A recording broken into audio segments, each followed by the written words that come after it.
भतीजे आकाश आनंद की वापसी से बुआ मायावती की बढ़ी उम्मीदें। बीएसपी का खोया जनाधार पाने की चुनौती अब होगी थोड़ी कम।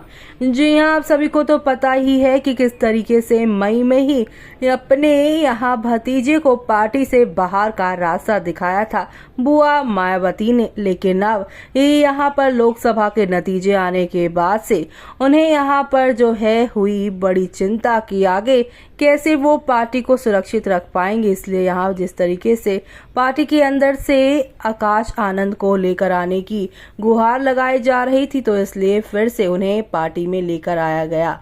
लेकिन खबर विस्तार से जानने के लिए आप हमारे चैनल टीसी न्यूज चैनल को लाइक एंड सब्सक्राइब करना ना भूले। अब आपको बताते हैं कि बसपा सुप्रीमो मायावती भतीजे आकाश आनंद के सहारे यूपी की रणनीति में एक बार फिर से पुराना जनाधार हासिल करना चाहती हैं। लोकसभा चुनाव में भले ही बसपा को एक भी सीट ना मिली हो, लेकिन आकाश आनंद की सभाओं और उनके भाषणों ने युवाओं में एक अलग सा ही जोश भर दिया था जरूर ही। तो वहीं मायावती ने मई में भले ही उन्हें दोनों पदों से मुक्त कर दिया था, लेकिन उनकी वापसी की मांग अंदर खाने में लगातार चलती रही है। शायद यही वजह रही है कि उन्होंने आकाश पर फिर से भरोसा जताते हुए जिम्मेदारियां दी हैं। मिशन 2027 के लिए आकाश के सामने खोया जनाधार पाने की चुनौती भी होगी। तो वहीं इसी के साथ विधानसभा चुनावों में नजर। लोकसभा चुनाव में बसपा सभी 80 लोकसभा सीटों पर चुनाव लड़ेगी और यहां मायावती ने जो है बीजेपी के साथ मिलने की कोशिश की थी, ऐसी खबरें थी।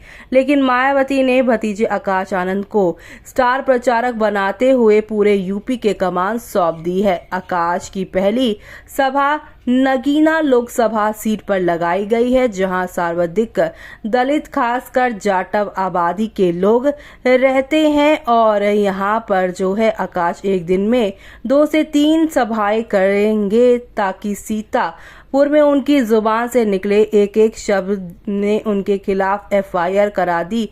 इसके बाद मायावती ने उन पर प्रतिबंध लगाया। इतना ही नहीं, 7 मई को यहां परिपक्व बताकर उत्तराधिकारी के साथ ही राष्ट्रीय कोऑर्डिनेटर के पद से मुक्त कर दिया। लेकिन ये माना जा रहा था कि मायावती ने एक सोची समझी चाल के तहत उन्हें हटाया है, जिसे लोकसभा चुनाव में हार का ठीकरा आकाश पे ना फोड़ा जाए। मायावती अच्छी तरीके से जानती हैं कि काडर को संभाले रखने के लिए पार्टी की जिम्मेदारी युवा हाथों में होनी चाहिए। इसलिए उन्होंने 2027 में होने वाले विधानसभा चुनाव से पहले फिर आकाश को मैदान में उतार दिया है। तो वहीं मायावती को वोट बैंक खिसकाने की चिंता। जी हां, खराब परिस्थितियों में भी 19% मत पाने वाली भाजपा इस लोकसभा चुनाव में घटकर 9.39% पर आ गई है। इसे माना जाने लगा है कि भाजपा का आधार वोट बैंक खिसक रहा है। समीक्षा के बाद ये बात सामने आई है कि 16 सीटों पर भाजपा का अपना मूल आधार